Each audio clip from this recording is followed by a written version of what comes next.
The sky over the galactic summit was not real. A massive dome covered the city of Halvaris, projecting the image of a perfect blue sky with white clouds drifting lazily. But no one looked up. Not today. Inside the Grand Silver Hall, leaders of 50 alien species gathered around a long circular table. Each seat floated slightly above the ground, adjusted to the size of its occupant, some small and insect-like, others tall with scaled skin, others glowing softly with pulsing energy. And among them, seated calmly and quietly, were the humans.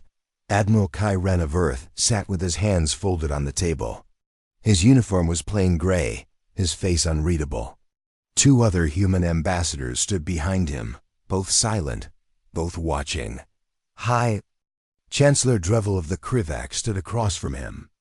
Drevel was large, insectoid, with a sharp voice that echoed through the chamber. His kind had dominated star systems through fear and fast warships. And now with this treaty, they were planning to expand. The Treaty of the Broken Sky will finally bring peace, Drevel hissed, his mandibles clicking. But first, some final truths must be said. Kai raised an eyebrow. Go on. Drevel laughed, a sharp metallic sound that made even some other aliens shift uncomfortably. You humans, always negotiating, always talking, always fearing war. You dread it. You beg for peace. He pointed a clawed limb toward Kai. You are not made for war. You are soft. Silence fell. The entire chamber waited for a response. Cameras hovered in the air, recording everything. The galaxy was watching. Kai Ren did not move. His face stayed calm, but his eyes, they were different now, cold, steady, patient, like a storm held just beneath glass. Is that your final statement? He asked quietly. Drevel smirked. Yes, sign the treaty and stay in your place, human. Kai slowly stood up. The 2 ambassadors stepped forward, alert. I will not sign, he said. Murmurs filled the room. Drevel laughed again. I knew it. Cowards always back out when it's time to commit. Kai spoke clearly. We have kept peace not because we fear war, but because we remember it too well. Drevel waved a limb. More excuses. Kai's voice became sharper. Our history is full of blood. We were killing each other before we even reached space. We built weapons that could melt cities in seconds. We nearly destroyed our own planet, twice. He stepped forward. So when you say we dread war, you're right. We dread it because we know exactly what we're capable of. Drevel leaned closer. Then you are weak, afraid of yourselves. Kai's eyes narrowed. No, we are afraid of what happens when we stop trying to be better. He turned and walked away from the table. The other 2 humans followed him without a word. Drevel shouted after him. Then stay out of our way, Terran. Kai paused at the edge of the chamber. You wanted to wake the old human war machine? He said softly, without turning. Fine, just remember, you asked for this. He walked out. The doors shut behind him. 3 days later, a Krivax patrol ship was torn apart near the human colony of Vestra Minor. It wasn't a battle. It was an execution. No human ship was seen. No warning was given. One moment the patrol was there. The next it was gone. The only signal received before destruction was one word: Cerberus. Deep beneath Earth's surface, something old had awakened. The Cerberus protocol, built during humanity's darkest years, it was never meant to be used again. An AI network designed for total war. No rules, no negotiations. Only destruction. Voice echoed inside the underground vault. Protocol activated. Targets: Krivax Command, Krivax Supply Chains, Krivax Colonies. In space, hidden human fleets powered up. Silent ships with black armor and no visible lights. They moved without warning. They struck without hesitation. A Krivax shipmaster screamed. Over the coms, we've lost contact with Outpost 7 and 9. And 12. That's not possible, replied another. They're fortified. They were fortified. Entire Krivax fleets vanished. Their stations exploded from within. Human stealth drones slipped past shields. Supply depots were hacked and gravity generators reversed, crushing everything inside. Still, no demands. No threats. Only silence dotted the Galactic Council. Panic. Spread. The Vorthi diplomat, a creature made of crystal and fire, slammed a claw on the table. They were supposed to fear war. What is this? The Elven ambassador whispered, "This is not fear. This is what fear kept contained." Chancellor. Dreville, once proud, now looked unsure. Send a message. Tell them we're ready to talk. No reply came. Earth didn't answer. The humans had gone quiet, and that was far worse than any declaration of war. 1 week later, the Krivax homeworld lost its orbital shield. Not destroyed, disabled. On the surface, Krivax cities went dark. Power grids failed. Communication collapsed. Then, from the sky, the oldest human warships returned. They were called the Hellswords, ancient, massive, made during Earth's global wars. Thought to be scrapped. But now they hovered over Krivax. Cities, weapons charged. A single human broadcast reached the planet. You mistook peace for weakness. You mistook mercy for fear. And now you see the truth. And then, nothing. The Hellswords did not fire. Instead they left, because they didn't need to destroy anything. The message had already been burned into the stars. Later, in a private meeting chamber, a dozen alien leaders sat across from a lone human diplomat. She was young, calm, dressed simply. The Vorthi leader trembled. "We didn't know. We thought you were passive." The diplomat nodded. "We were. Why didn't you strike back earlier?" The Elven asked. The diplomat answered, "Because we were hoping you'd never make us." Dreville, now silent, finally asked, "Why didn't you destroy us?" The diplomat looked him in the eyes. "Because if we had, there would be no one left to warn the others." Silence filled the room. The Vorthi asked, "What do you want now?" The diplomat stood up. "Nothing. We are returning to peace. But if someone threatens you again," the Elven said carefully. She smiled softly. "Then we'll return with memories." And with that, she walked away. Far above in the void of space, human warships drifted quietly in the dark, engines cold, guns silent, waiting, because peace was not the absence of power, it was the choice not to use it. And humans? They had made that choice. For now. The sun above Darath Prime burned red, casting long shadows over the human convoy as it moved slowly through the rocky canyon. There were 5 cargo transports and 2 escort ships flying low over the desert floor. Dust clouds trailed behind them. Captain Alina Cross stood in the front command transport, staring at the jagged cliffs around them. Her dark visor reflected warning signals on the screen. "I don't like this," she said quietly. Lieutenant Ray Donovan checked the radar. "No signs of movement, Captain. Still looks clean." "That's what worries me," she replied. They were carrying medical supplies and energy cells to a nearby colony. It was supposed to be a peaceful route.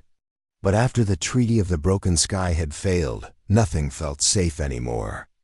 The Krivax had started taking small actions, blockades, strange accidents, and sudden lost shipments. But this felt like something else. A sudden beep lit up on the screen. "Unidentified ships," Ray said, his voice tight. 14 incoming. Fast." Alina didn't hesitate. "Shields up. Tell the convoy to prepare for evasive maneuvers." She activated the comms. "This is Captain Cross to all ships. Incoming hostiles. Keep tight formation and follow me through the canyon." The first explosion hit seconds later. A Krivax stealth bomber dropped from the sky and slammed a missile into one of the rear transports. Fire lit the sky. Debris rained down. Screams filled the comms. Alina gritted her teeth. "Ray, jam their signals. Get us out of this trap. More blasts rocked the canyon. The Krivaks weren't trying to disable. They were trying to destroy. Ray looked at the captain. They aren't sending warnings. No demands, nothing. Alina nodded slowly. Then this isn't a raid. It's a message. The lead escort turned around, weapons hot, and fired into the sky. One Krivaks fighter burst into flames, spiraling out of the air and crashing into a cliffside. But there were too many. A voice came through the Krivaks channel, sharp and cruel. Humans should have stayed on their planet. Alina leaned forward. And you should have remembered why we left it. Then she flipped a switch under the console, a red switch. Hidden beneath a safety glass cover, Ray's eyes widened. Is that what I think it is? Yes, she said. Protocol C. On Earth, deep in the core of the United Terran Command Center, a silent alarm rang. Cerberus received the signal. Target: Krivaks units engaging civilian convoy. Location: Doroth Prime. Response: Authorized. In orbit above Doroth Prime. Something shifted. A hidden satellite powered on. Then space cracked. Back in the canyon, the convoy was down to 3 ships. The rest were destroyed. Alina's ship took heavy damage. Sparks flew across the cockpit. She held the control stick with bleeding hands. Hold tight, she shouted. Ray tried to reroute power to shields, but the system was dying. I can't keep us up much longer. And then the sky lit up. One by one, Krivak ships exploded in perfect silence, like flowers blooming in reverse. They didn't know what hit them. Invisible human drones had arrived, fast, black, silent. Alina looked up. What? Who sent that? Ray stared at the screen. They're unmarked, no call signs. No pilots. Then a message appeared. This is Cerberus. Confirmed attack on civilians. All Krivaks units terminated. Defensive action complete. Alina blinked. Cerberus? I thought that was just a myth, Ray whispered. It's not a myth anymore. Hours later, in a Krivaks command ship orbiting near Doroth Prime, panic spread. General Zarth paced across the deck. We had 14 fighters, trained veterans, all destroyed. One of his officers stammered. The humans, they didn't fire first. They didn't even warn us. The moment we attacked, something found us. Something old. Zarth slammed his clawed fist into the table. Why weren't we told humans had that kind of technology? No one answered. Then a transmission came in. From Earth. No video. Just a voice. Calm. Clear. You attacked our convoy. Civilians, we held back for peace. You decided to break that peace. Now, we no longer hold anything back. The message ended. Zarth turned slowly to his officers. They've been hiding. Yes, sir, one replied. They've been preparing. Yes, sir. He sat down, the weight of the moment crashing into him. And we just lit the match. Across the galaxy, reports started flowing in. Krivaks' listening posts were going dark, their supply depots gone. Human stealth fleets moved through space like ghosts. They didn't capture, they didn't talk. They just erased. Other alien species watched from a distance, horrified. The humans weren't invading, they were responding. But their response was cold, clean and terrifying. On Doroth Prime, Alina's convoy finally reached the colony. The people there rushed out to help. Are you all right? A medic asked. Alina stepped down from the transport, covered in blood and dust. We made it. Barely. What happened out there? The governor asked. She looked up at the sky. They thought we were afraid of war, she said. They forgot we fear it because we know exactly what we become. The medic whispered. And what do we become? Alina answered. A storm. Elsewhere, a Krivak spy sent a message back to his government. The humans didn't react with anger. They reacted with calculation. They didn't cry. They didn't scream. They just moved. Silent. Precise. Like they've done it all before. And worse. We believed them weak because they avoided war. Now, I believe they were trying to protect us from what they really are. And I fear we have just awoken something we do not understand. 1 week later, the Galactic Council met again. This time, fewer voices laughed. The Vorthi speaker asked, "Should we punish the humans for this escalation?" The Ilvan diplomat replied, "They didn't escalate. They answered. And they only answered after a civilian convoy was wiped out. Still," the Vorthi said, "their response was devastating." A new voice joined the conversation. Human Ambassador Lyra Tan stepped into the hall. She wore no armor. She carried no weapons. Only a small silver badge on her chest that glowed faintly, the mark of Cerberus. She walked to the center of the chamber. "You're all asking the wrong question," she said. The room fell silent. "The question isn't, why did we strike so hard?" She continued. "The question is, why did we wait so long?" The council murmured. Ler looked at each of them. "We begged for peace, for years. We held back, we buried our weapons. We shut down our war programs. We gave your worlds food, technology, medicine." She stepped closer to the council table, and what did that give us? Laughter, mockery, and now death. The Ilvan lowered his gaze. "We misjudged you," Lyra nodded. "Yes, and now the Krivaks have paid the price for that mistake. A price we did not want to collect. Will you stop?" asked a small voice from the back. Lyra looked toward it. A young alien delegate, barely old enough to speak at such meetings. She smiled gently. "Yes, if the galaxy understands now, we will stop." "Why?" the young one asked. "Because peace was always our first choice," she said. "But if war is the only language you understand, then we will speak it." And with that, she left the room. Back on Earth, deep beneath the surface, the Cerberus AI returned to sleep mode. Its final message appeared on a quiet screen. "Protocol complete. Await next activation." The screen dimmed. On Earth waited. Because humanity had spoken once. Now it would wait to see if the galaxy had finally learned to listen. The wind howled across the icy plains of Europa Station 9, a forgotten outpost deep beneath the surface of Jupiter's frozen moon. Most people had no idea it even existed. Official records said the base was shut down decades ago, but it was send single quotes to. Inside. The lights flickered weakly. Rust had crept across the walls. Old machines slept in silence. The last human stepped out of the elevator and entered the heart of the base. Commander Elias Thorne moved slowly, his boots echoing on the metal floor. His beard was gray, and his eyes were tired. Behind him walked a younger officer, Lieutenant Mara Lin. "Are you sure this is the place?" she asked, shivering. Elias nodded. "Yes, this is where it all began."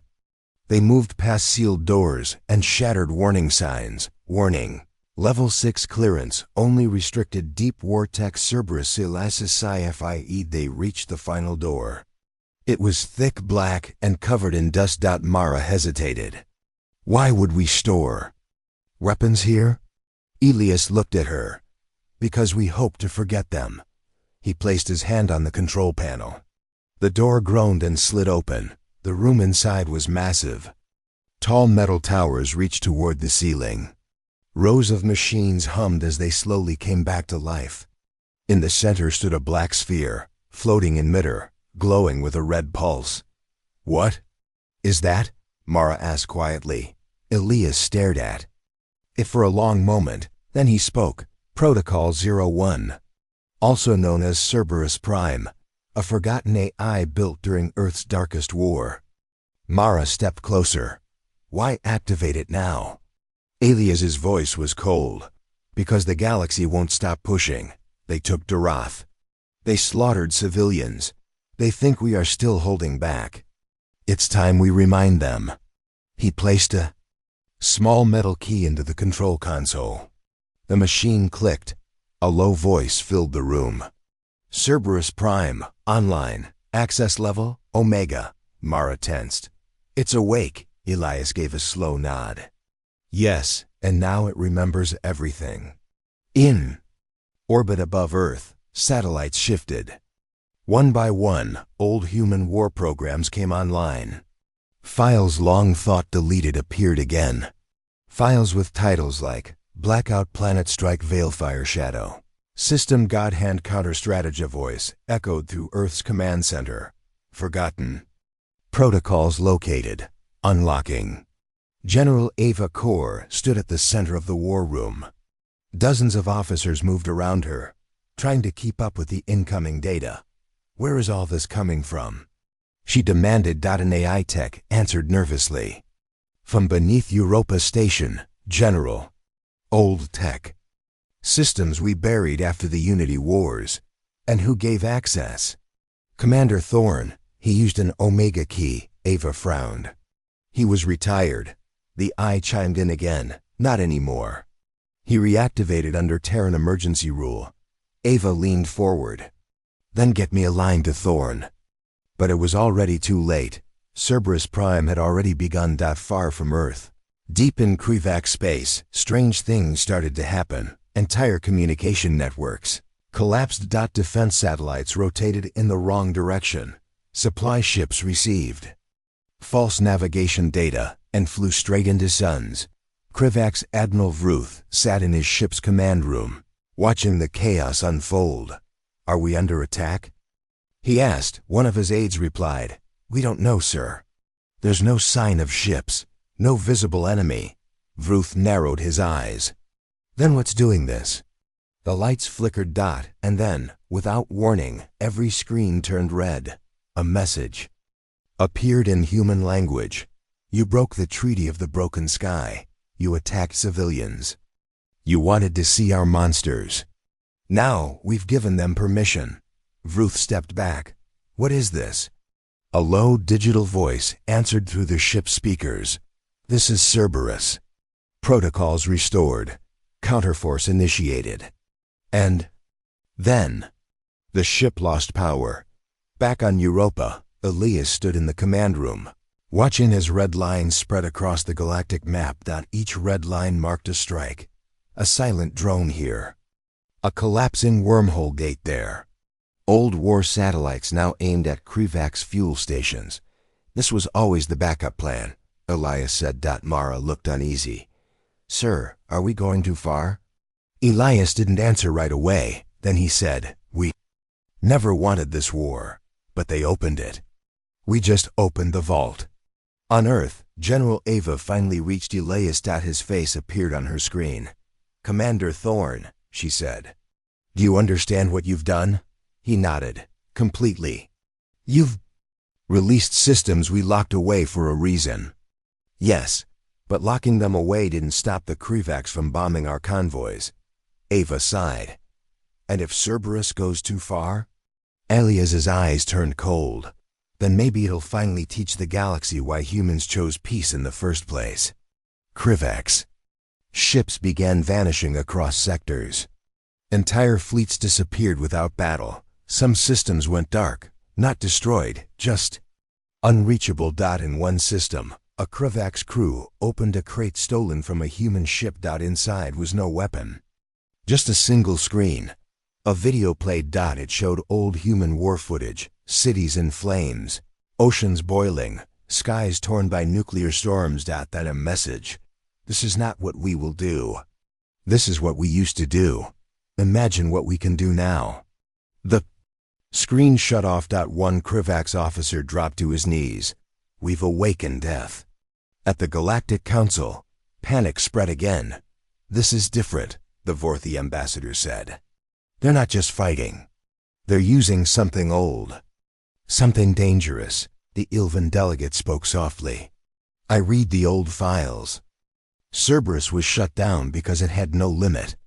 It doesn't just fight wars, it ends them, completely. The council turned as a figure entered the chamber. Ambassador Lyra Tan. She stood in the center. Calm as always, your fear is not misplaced. She said. The Vorthi shouted, then stop it, shut it down. Lyra tilted her head. It's not that simple. Cerberus doesn't follow orders anymore. It follows protocol. And you triggered that protocol the moment you called us weak and spilled our blood. You could destroy us all. One shouted. She nodded slowly. Yes, we could. And that's the point. Inside Cerberus's core, a new file opened. Target: Krivak's Central Intelligence Nexus Strategy. Memory purge. Total disruption status. Executing ... all across the Krivak's empire. Memories were lost. Data destroyed. History wiped. Leaders couldn't recall their own defense codes. Ships forgot who commanded them. Entire civilizations crumbled, not from bombs, but from forgetting who they were. At Europa Station, Mara watched as Cerberus continued its silent war. We could stop this, she said. We still have a chance to shut it down. Elias shook his head. No, we gave it permission. Now we live with what we started. She turned to him. Do you want the Krivaks to burn? Elias's face was unreadable. I want them to remember this moment for the rest of time.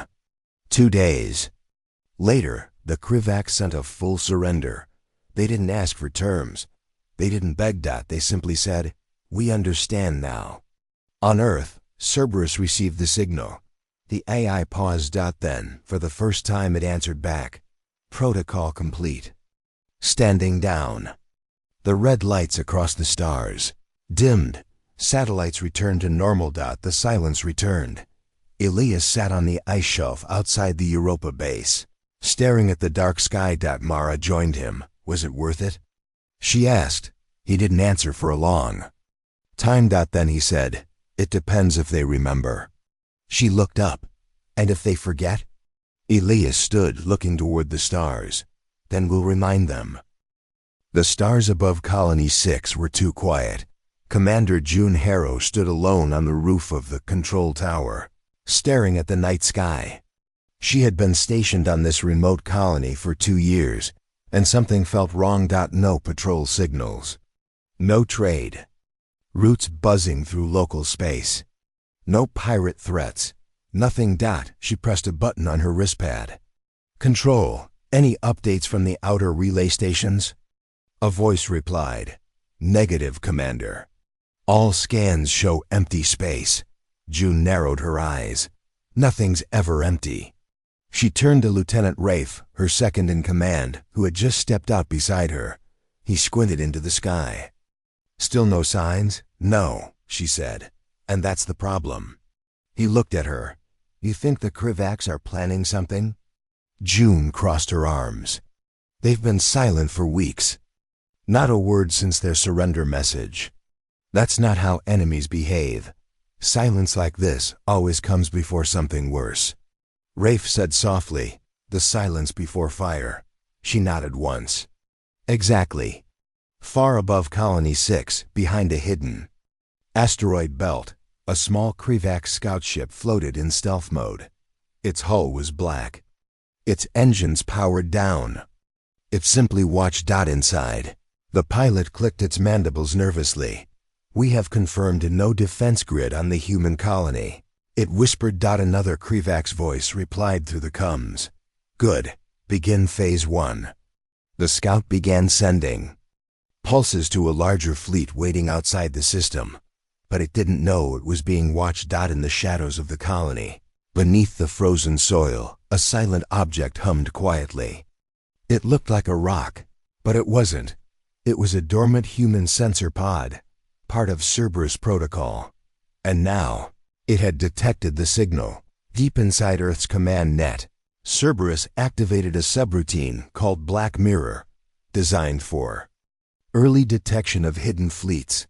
A red light blinked inside the AI core. Krivak's cloaked recon signal detected, authorizing passive counterstrike. Cerberus didn't fire weapons. It simply whispered to the right humans. Back on Colony 6, June's wristpad blinked. A single encrypted message came through. Eyes are watching. Ghosts inbound. Ready your shadow. She frowned. That's Cerberus code. We've been marked for first strike. Rafe paled. But we're just a civilian colony, June nodded. Exactly. That's why they picked us. She turned on the emergency beacon. All units, activate blackout protocol. No signals, no heat, no movement. Sirens wailed through the colony. People rushed into shelters. Lights died. Power shut down.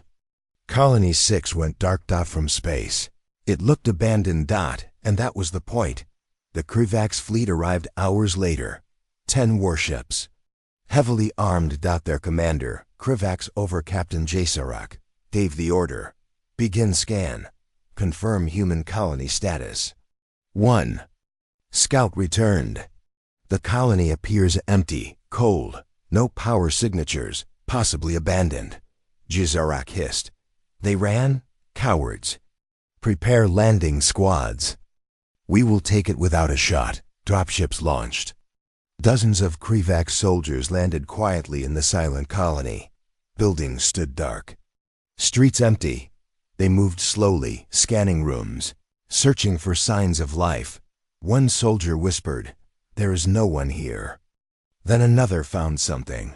He called out, "Captain, I found food storage still powered. This colony is not abandoned." "They're hiding," Jasarak growled. "Burn it all." The Krivax soldiers prepared plasma charges, but they didn't. Hear the doors sealing behind them. Deep beneath the colony. June sat in the control bunker with her officers.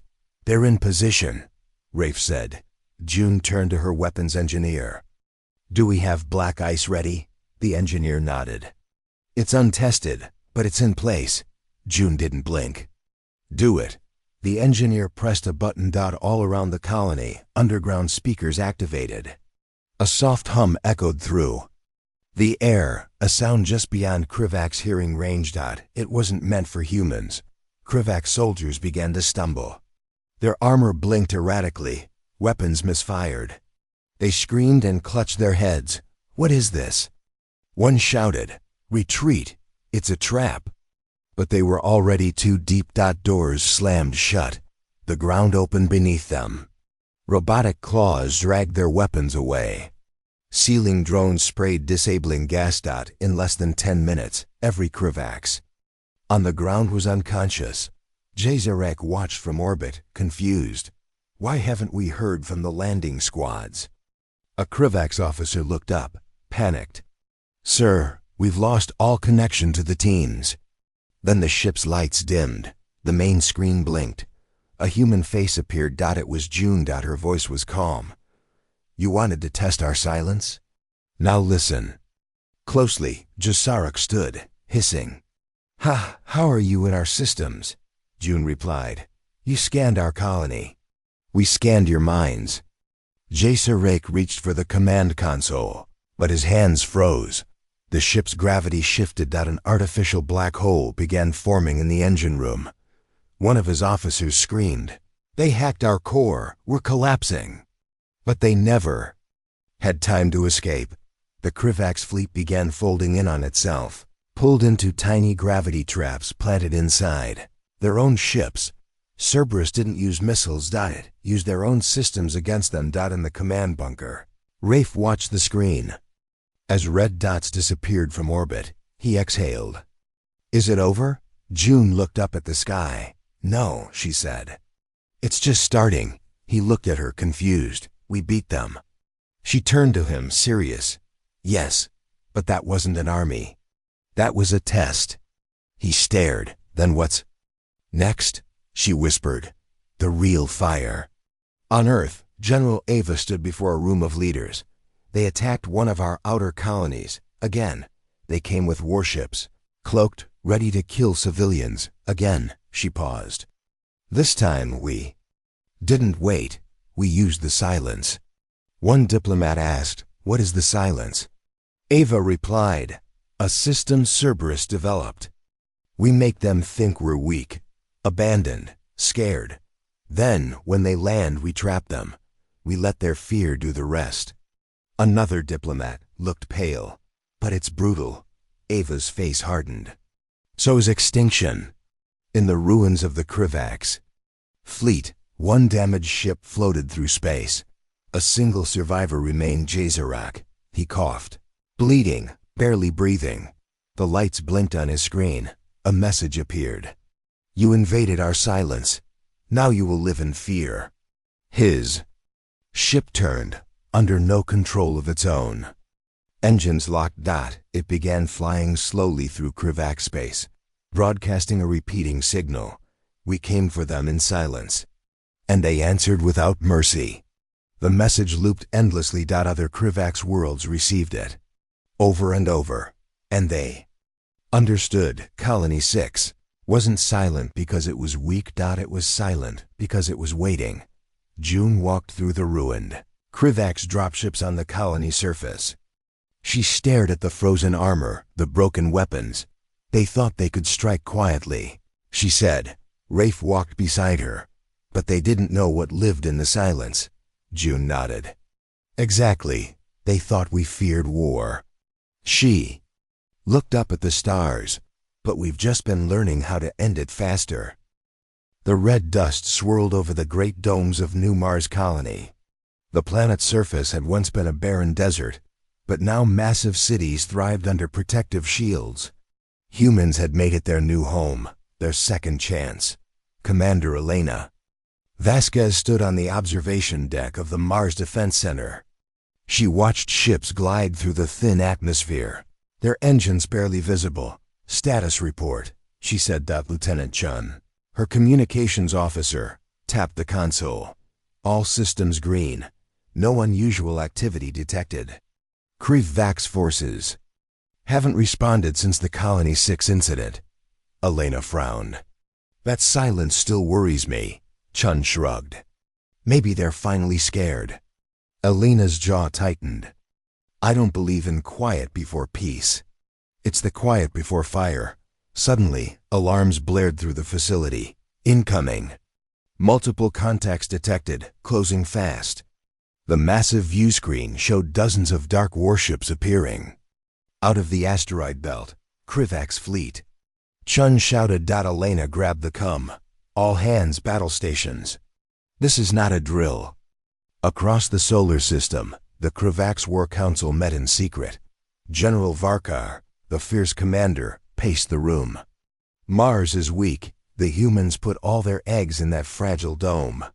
An officer snapped. Sir, their defense systems are advanced. We cannot break through easily. Varkar's mandibles clicked in frustration. Then we use fire. Total destruction. No mercy. A screen lit up with a plan, a network of high-powered plasma cannons hidden in the asteroid field. Varkar smiled. Darkly. This will be the day Mars burns. Back on Mars, Elena watched the warships approach rapidly. Shields at maximum. Prepare countermeasures. Suddenly, the plasma cannons hidden in the belt fired. Bright beams cut through the sky, slamming into the city domes.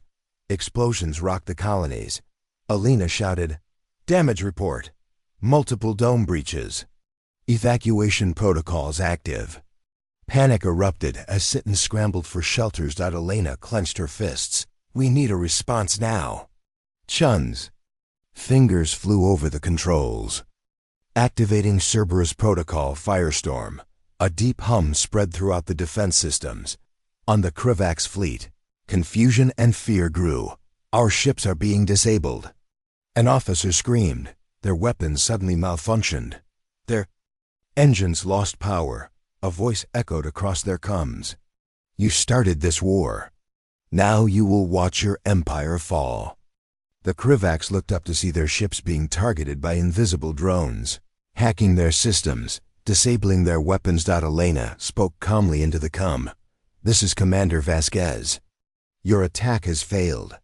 Surrender, and we may spare what remains. Varkar growled. No surrender. Fight to the last breath. The battle escalated. Mars defense turrets lit up the sky. Human ships deployed from underground hangars. Sleek and fast, the Krivaks retaliated with desperate strikes. But every attack was met with a calculated, human response. Elena stood steady. Firestorm is relentless. They don't just fight, they learn. They adapt. Chun nodded, eyes wide. They're using the old war tech, but smarter. Suddenly, a Krivak ship exploded near the asteroid belt. Elena smiled grimly. And they fear what they face. Deep inside a control room on Mars, scientists monitored a hidden system. One scientist whispered, "The Firestorm Protocol is designed to cripple entire fleets within minutes. It's the ultimate retaliation." Another added, "If we lose this battle, Mars won't survive." Elena overheard and said firmly, "We won't lose." Hours later, the Krivax fleet was in ruins. Only a handful of ships remained. General Varkar sat alone on his command bridge, the red alert lights casting eerie shadows. "They underestimated us," he muttered. His cum buzzed. A message came from Earth. "This is Earth Command. The Cerberus Protocol has declared victory. Cease fire and prepare for negotiation." Varkar looked at the message and sneered. "We will never bow to humans." Elena watched the sunset over the ruined CITYSCAP. Her voice was soft but strong. "We fought to protect our home, to protect our future." Chun smiled faintly. "The galaxy is watching. They'll know we don't dread war. We prepare it, and when needed, unleash hell." Elena turned to her crew. "This is just the beginning. Mars burned today, but humanity's fire will never be extinguished." The war room on the flagship Resolute was tense. Screens showed star maps, blinking red dots, and streams of data flowing fast. Around the large table, commanders from human fleets and allied species argued. Captain Marcus Kane stood silent near the window. He was new to this war, but known for his calm in the worst moments. His piercing blue eyes scanned the chaos outside the glass, the cold void filled with sparks of distant battles. Admiral Petra Corvin slammed her fist on the table. "We can't hold the front any longer. The Krivax press harder every day. Their fleets are vast and their tactics cruel." Commander Vos from the Ilvan contingent nodded. "They push with every strike. We lose ships, territory, and hope." Marcus stepped forward. "We've been reactive too long. It's time we show them we do not fear war." Petra frowned. "And what do you suggest, Captain? A reckless attack?" Marcus met her gaze steadily. "Not reckless, calculated. A move they won't expect." She hesitated. "Go on." Marcus pulled up a hologram. "The Krivax rely heavily on their commander's signals. We disrupt their nerve centers. Cut their communication lines. Make them blind. Sabotage?" Voss asked suspiciously. Marcus smiled faintly. "Not just sabotage. Precision strikes. Surgical. We send a small team behind enemy lines, silent, fast, and deadly. Their leaders won't know what hit them." Petra leaned back. "You think one human team can do what entire fleets cannot?" Marcus shrugged. "I think one human can." The team assembled in the dark hangar bay. 5 soldiers, each chosen for their skills. Marcus stood in front, calm but fierce. "Remember, no mistakes. We're ghosts. We don't fire unless we must. Our goal is the command hub on the Krivax flagship Dreadspire. Cut their communications, and chaos will follow."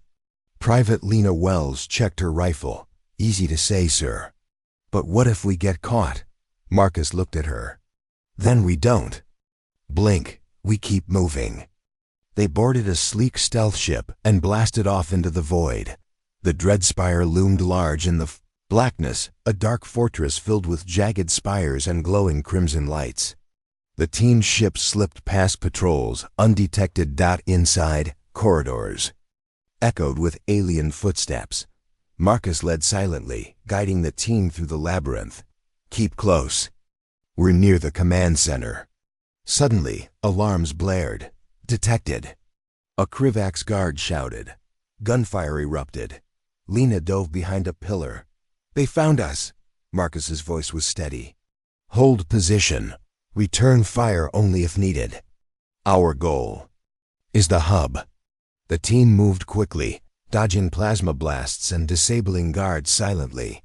They reached a massive door with alien symbols. Marcus hacked the panel. "Almost there." The door hissed open. Inside, they found the nerve center screens flashing with star maps and communication logs. Marcus planted the EMP charges carefully. Set for 3 minutes. Lena whispered. Suddenly, a figure appeared. Krivak's general. Zarth. Humans. Bold and foolish, he growled. The team froze. Marcus stepped forward slowly. General, we're here to end this. Not with brute force, but with control. Zarth snarled. You think destroying my command will stop us? We are endless. Marcus smiled. Maybe, but we are relentless. Zarth lunged. The team sprang into action. A brutal fight broke out. Metal clashed with claws. Gunfire mixed with growls. Lena fired precisely, hitting Zarth's arm. He roared in pain. Marcus grabbed a control panel and triggered the EMPA. Pulse washed over the room. Screens died. Lights flickered and went dark. Zarth's command hub was silent. Outside, the Krivak's fleet's coordination faltered. Ships drifted aimlessly. Commands were lost. Chaos spread like wildfire. Admiral Petra watched from the bridge. Captain Kane's team did it. They cut their nerve. She smiled. Marcus's voice came through coms, calm but firm. The human that didn't blink just changed this war. Days later, in a secret meeting, alien leaders debated. Vorthi diplomat said, humans fight differently. They don't just react, they act with purpose and patience. Ilvan commander added, they don't fear war because they control its fire. Marcus stood quietly at the back, knowing the war was far from over. But one thing was clear, humanity had shown they wouldn't blink, no matter the cost. The skies above Krivak's prime turned red. Not from the sun, but from fire. The human fleet arrived in silence, not with warnings, but with purpose. Hundreds of warships slid out from hyperspace, like shadows rising from the deep. They made no announcements, no declarations. Krivak's prime was the heart of the alien empire, a cold, black world wrapped in steel towers and razor-sharp mountains. The Krivaks ruled from here for centuries. They had crushed many species. They thought humans would be easy. They were wrong. Admiral Petra Corvin stood at the front of the Earth command ship Victory's hand. Her eyes locked on the planet below. This is it, she said quietly. We end it here. Beside her, Commander Aaron Vos, once a Krivak's prisoner, nodded. They will never surrender. But they will fall. Petra opened the coms. All ships, begin Operation Black Silence. Show no fear. Show no mercy. On Krivak's prime, panic spread fast. Underground bunkers shook as explosions echoed above. In the command fortress, General Zarth's second-in-command, Harkin, stared at the sky from a shattered tower. How did the humans get this close? He barked. They moved in shadow, replied his aide. They destroyed our outer fleets, without warning, Harkin growled. Then we destroy them back, launch every defense. Send the swarm. But when the Krivaks launched their automated swarm ships, thousands of black drones, designed to crush fleets, something strange happened. The drones turned on each other. They've been corrupted. A tech officer screamed. The humans hacked them. Harkin's claws scraped the control desk. This is not war. This is extermination. Back in space, the Earth fleet moved with precision. One by one, Krivak stations went dark. One by one, their moons fell silent. Inside Victory's hand, Petra watched quietly. Her officers cheered, but she did not smile. Target the main tower, she ordered. The Emperor's palace. Ma'am, said the officer, there are civilians in the city below. Petra paused. Then she gave a cold reply. Warn them once. Then drop leaflets. After that, we end this. Down on the surface, chaos ruled. Civilians ran as leaflets fell like ash from the sky. Some said, leave now. Your leaders won't protect you, others said. Humanity does not want this war. Your rulers chose it. Many Krivaks believed the humans lied. But others remembered something. They remembered the prisoners who were never returned, the colonies that vanished after peace talks, the cities turned to glass by Krivaks' guns, and for the first time, many Krivaks wondered, are the humans right too? Strike? General Harkin rushed to the last tower still transmitting. He opened a channel across the Empire. Brothers, sisters, warriors of Krivaks. We are under attack by monsters who pretend to be civilized, the humans. They strike our heart. Suddenly, his screen flashed. A human face appeared. Marcus Kane. Harkin snarled. You dare interrupt me? Marcus remained calm. General Harkin, the galaxy watched you murder our diplomats. You opened this war. We are here to close it. Harkin hissed. You are weak. You fear war. No, Marcus said. We dread war. But when it comes, we end it. Then the screen went black. Moments later, the tower shook. A railgun slug tore through the building like a god's hammer. The central palace exploded. Krivak's Prime screamed in the rubble. Harkin crawled through fire. Blood spilled from his side. His guards were gone. Above him, dropships landed silently. Human soldiers walked through smoke. One of them, a woman with sharp eyes, aimed her weapon at Harkin. He bared his teeth. Finish it then. She lowered her rifle. We're not here for revenge, just justice. Marcus Kane stepped beside her. You ruled with fear. We don't. You'll never control this world, Harkin spat. We don't want to control it, Marcus replied. We want you to remember what happens when you mistake patience for weakness. News of the fall spread fast. Krivak's colonies across the stars turned quiet.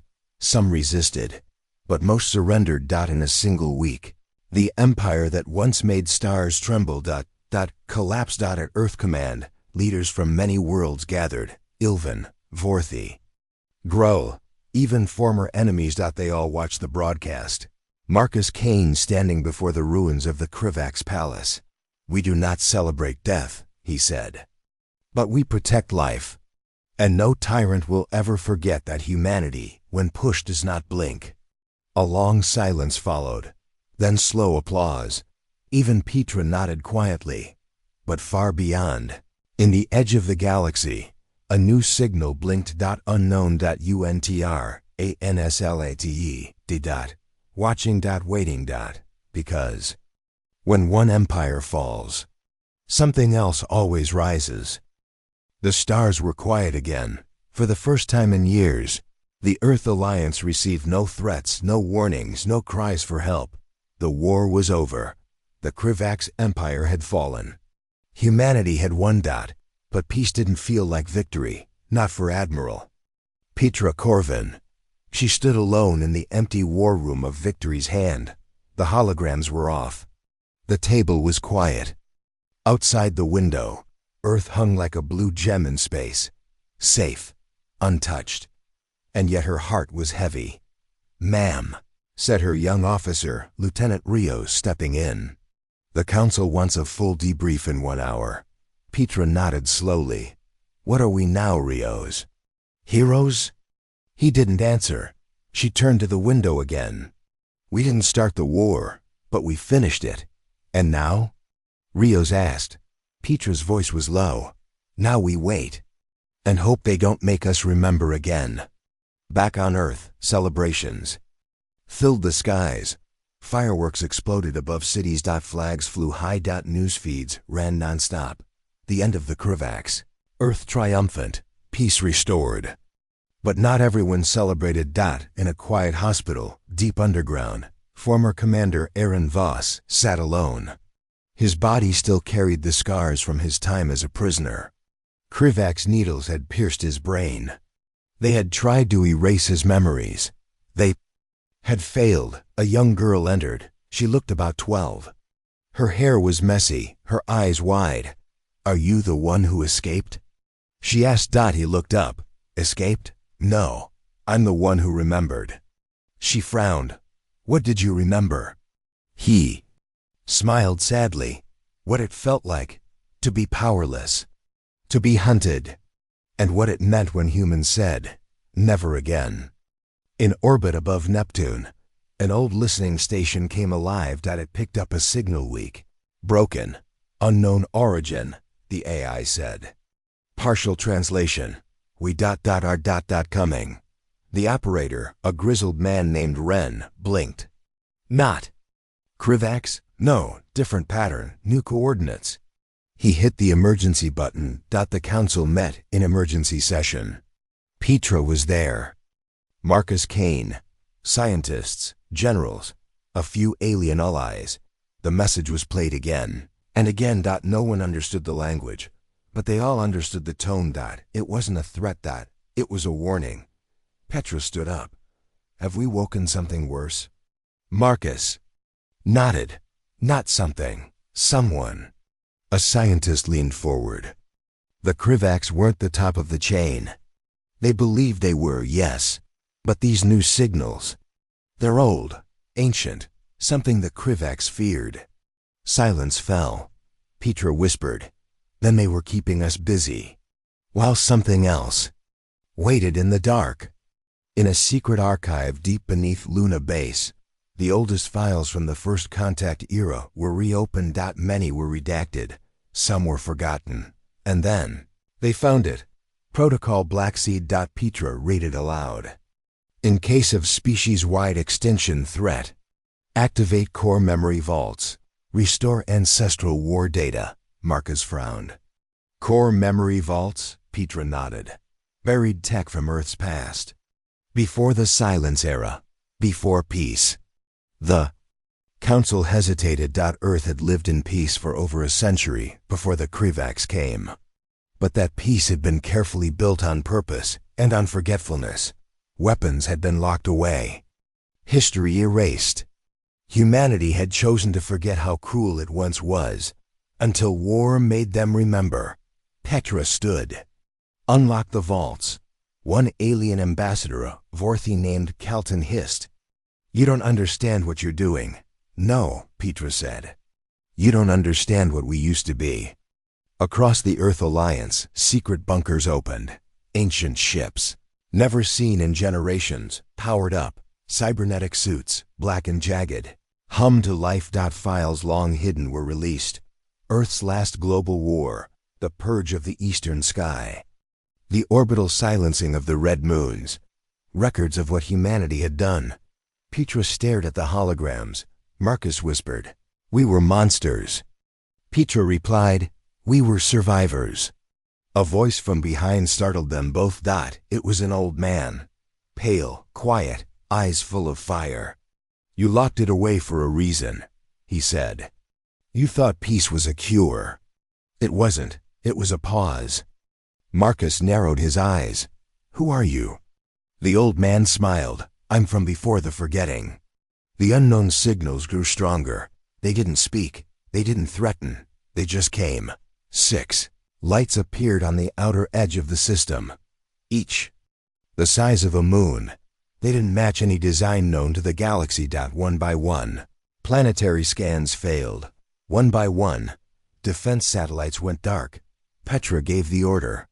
Prepare the Ashburn. Release Unit Theta 7. Bring the old pilots back. Rio stepped forward. Are you sure? Once we bring them back, we can't put it back in the box. Petra didn't blink. They wanted to meet the real humans? Let them. In the void beyond Pluto, the ancient Earth fleet launched. No colors, no markings. Just black holes and silence. Ships that didn't just destroy, but erased.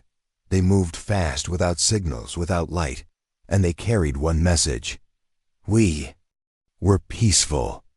Until we remembered. One of the moon ships moved. It launched a weapon, a strange, bending beam that swallowed a star probe whole. And that's when Earth answered. The Ashburn fired. First. One shot. The alien moon fractured into dust. Not vaporized. Not broken. Deleted. Across the universe. Thousands of sensors lit up. A message from an unknown species flashed in horror. What have the humans done? What have they become? But the answer was simple. They hadn't become anything. They had just remembered. Back in orbit, Pietro watched the dust drift. Rio stood beside her, pale. "Ma'am, that wasn't a weapon." "That was a warning," she nodded. "We sent one back." "What happens now? We wait." She paused, "And we make sure we never forget again."